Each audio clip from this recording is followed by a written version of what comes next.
Anyone who grew up in the Nintendo Entertainment System era knows the title theme from The Legend of Zelda like the back of their hand.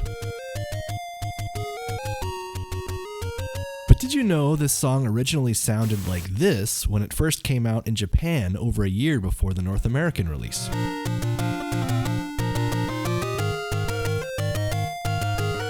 I wanted to examine these musical differences in depth, so I reached out to Emily Reese, music scholar and host of game soundtrack podcast Level with Emily, and Thomas Cipollone, composer for new games made on actual NES carts in the modern era. I interview composers, other people who are responsible for sound in video games. I'm an audio engineer. I happened upon people that needed to have a soundtrack made for an NES game and learned how to do it. I'm still doing it.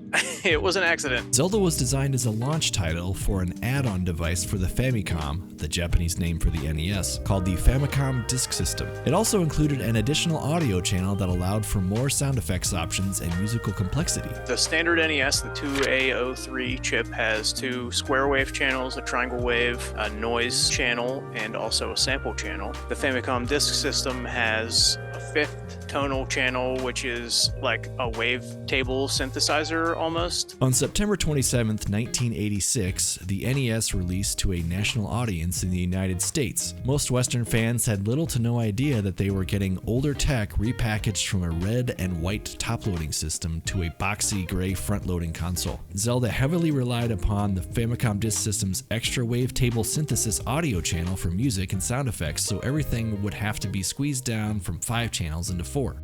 We'll be focusing on select music tracks from both The Legend of Zelda and Zelda 2, and looking at how the composers dealt with having to condense them down into a simplified audio arrangement. Should we start with the NES version of the opening title theme?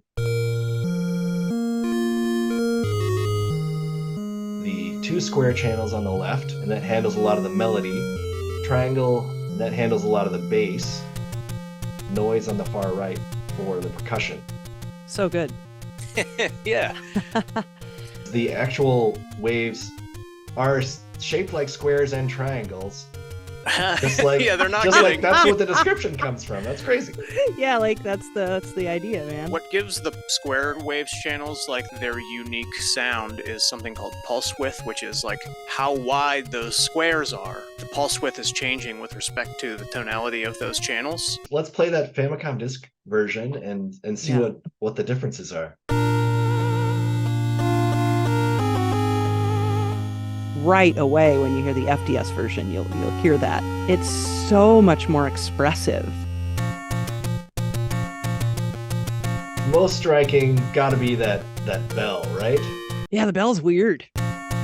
Isn't the bell a little weird? You're like, what is that? Because the overtones make it sound really kind of like sinister, which adds an element that is completely absent in the NES version, I think. The second square wave channel, it is used tonally, but it is also like the instrument is very percussive as well, like which you don't get at all in the Nintendo version at all. Used very minimally, but it's like clicky, you know? It's like accenting all of the percussive elements.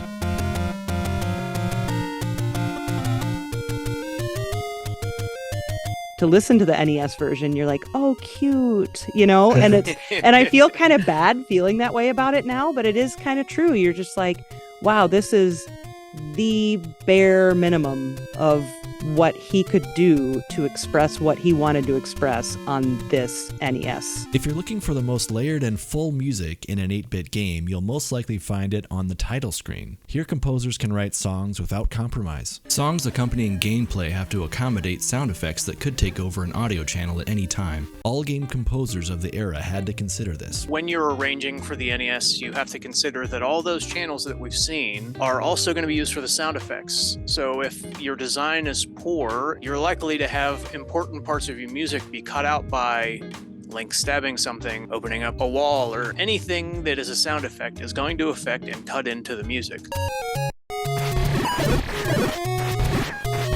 This is a really great example because when you pick up a key item in Zelda, you hear this tiny little fanfare.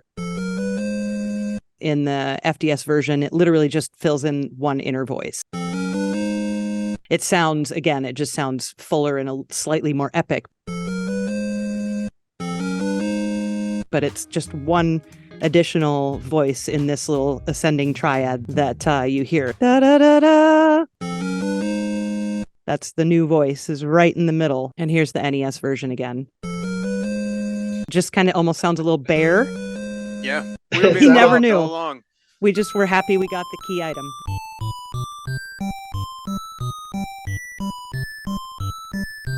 So good, so happy.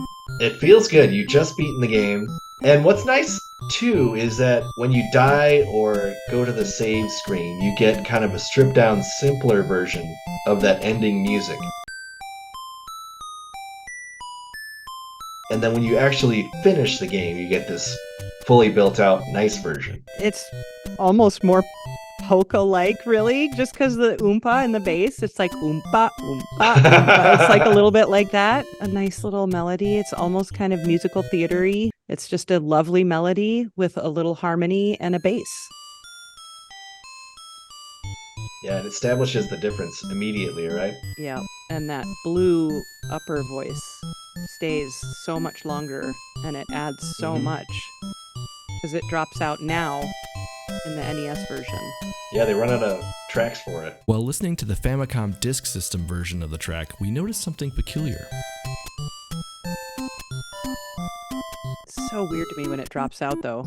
Feels like a totally arbitrary and weird decision, yeah. Yeah. Later in the track, the notes reappear, but you can't actually hear them. Yeah, on screen we can see the wavetable synthesis channel continue to go, but we don't hear that music anymore. Yeah, why is that? Why is that, Thomas? The reason is, or my suspicion is, it's just a space-saving tactic, because the more frames you have in a song, the more unique ones that you have, the more overall space that the song will take up. So rather than having a new one that didn't have that instrument in it, they just took the volume to 0 so they could reuse it and it wouldn't be there, but it sounds like a new section. It's just for the sake of saving space. Thomas, when you're submitting a soundtrack, how big is that size?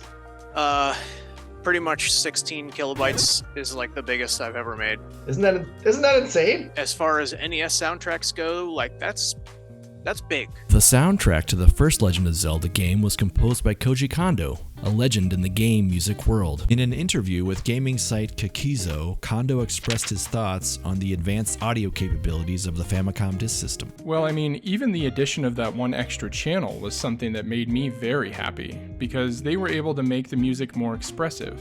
And not only music, we were able to create a lot of different sound effects we weren't able to do before. And it would allow us to then express more of what's in the game through to the user via sound. Kondo also discussed converting music and sound effects from the Famicom Disk System version of Zelda to the less advanced NES. Yeah, it was obviously a challenge to make those new arrangements. I worked on all of those myself. What we did, especially for sound effects, was we used the sample sources so that via delta modulation, they could use a kind of workaround to create the sound effects. It was a cheap way of doing this, but that's what we had to work with. Since Koji Kondo has done so many Zelda soundtracks, it's easy to assume that he also wrote the music for Zelda 2: The Adventure of Link. However, it was composed by Akito Nakatsuka, who also wrote the music for Excitebike, Ice Climber, and Clu Clu Land.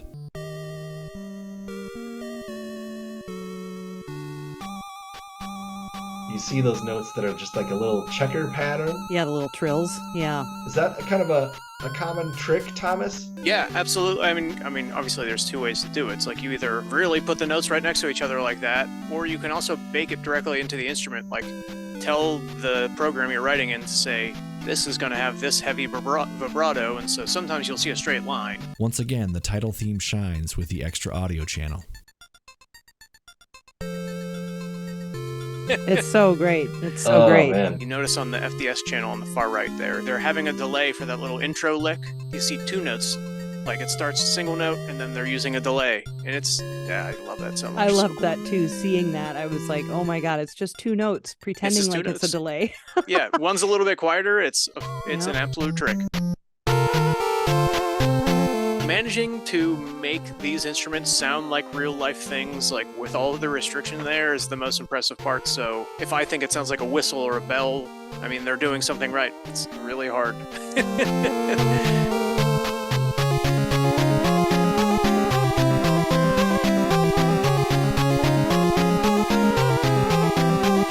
And it also solidifies to me how music doesn't need to be epic and over the top. You can write really impactful, wonderful things with very few tools at your disposal. Modern music doesn't have to be any different than that. Some of my favorite soundtracks of 2022 are some of the simplest soundtracks I heard. It's interesting. Nintendo's Famicom Disk System had a great run from 1986 to 1990, selling over 4.4 million units in Japan alone. Eventually, cartridge tech caught up to and surpassed the Famicom Disk System's early advantages. While the Famicom Disk System remains obscure, the company Cipollone writes most of his music for, Retrotainment, manufactures their own NES and Famicom carts, but they have yet to attempt making Famicom discs. Not many people have them anymore, and the ones that are still around have a failure rate on par with, if not worse than, the front-loading NES. If there's anybody that can figure out, it's the NES homebrew folks. They know how to figure it out. If there's something they want to do on the Nintendo, they'll find a way.